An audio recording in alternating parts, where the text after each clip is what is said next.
In this video, I will show you how you can call a smart contract using the command line interface. So we'll perform a few transactions and then control calls and then talk about how to input the parameters of the contract calls. So first, let's transfer some tokens. All you need to do to transfer some tokens is to run this command, Tezos client, wait none, transfer a number of tokens from one address to another. The transfer will not be immediate because you need to wait for a baker to include your transaction in the next block. If you want to do that, exchange your addresses with other participants in the training and do a few transactions.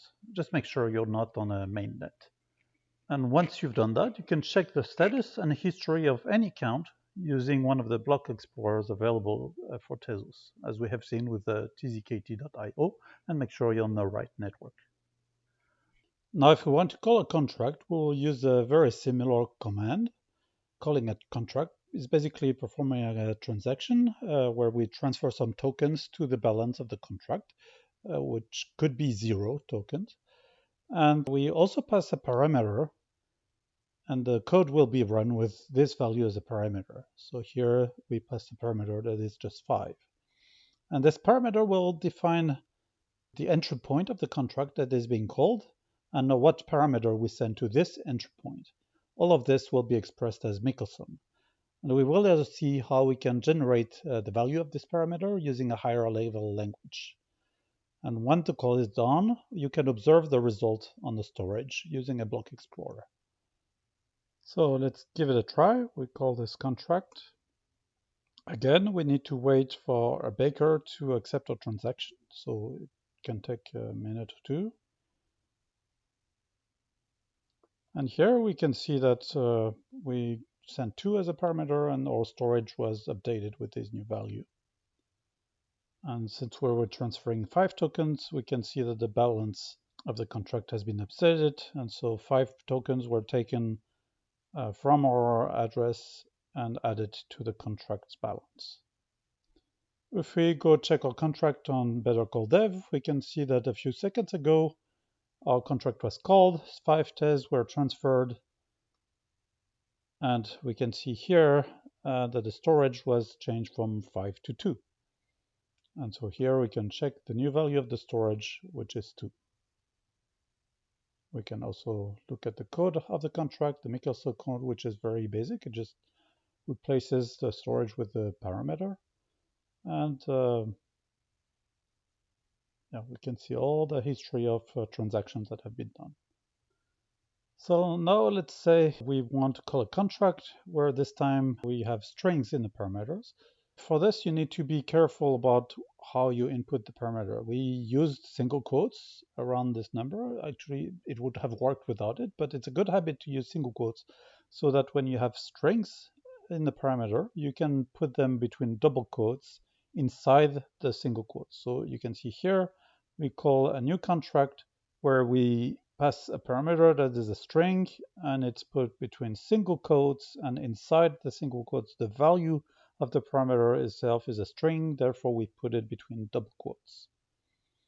And when you use strings in Tezos, it's important to remember that strings should not contain accents, otherwise they will not work. Another thing to remember is that, in particular when you use strings, this means the storage will probably change its size.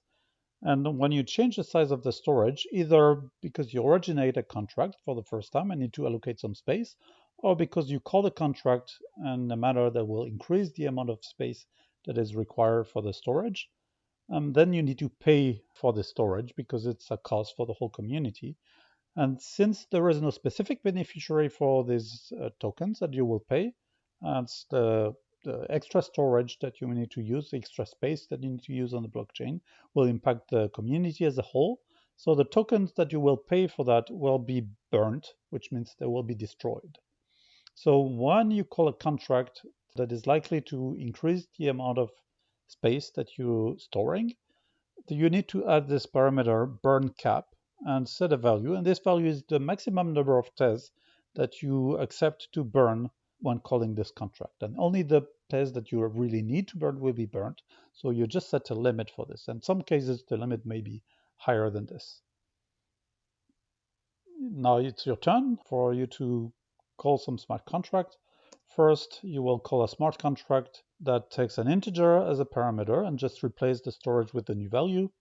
And so you will use this command line to run it and can then check the contract on Better Call Dev. But before you do that, you need to get the key of the contract, which we provide in the cheat sheet, and then use this command to remember and give it an alias, contract1. Then you will work on the second exercise, which is using another contract. And this time the contract takes a string as a parameter and adds that string at the end of the contract. So that means you will have to pass a string as a parameter to your contract. And make sure you don't include accents, and you should provide your name as a parameter. And then we will be able to see the list of people who call this contract by passing their name. And since you will be adding your name to the end of the string that is in the storage of the contract, then you need to remember to add the parameter that says that you accept to burn some tokens for this.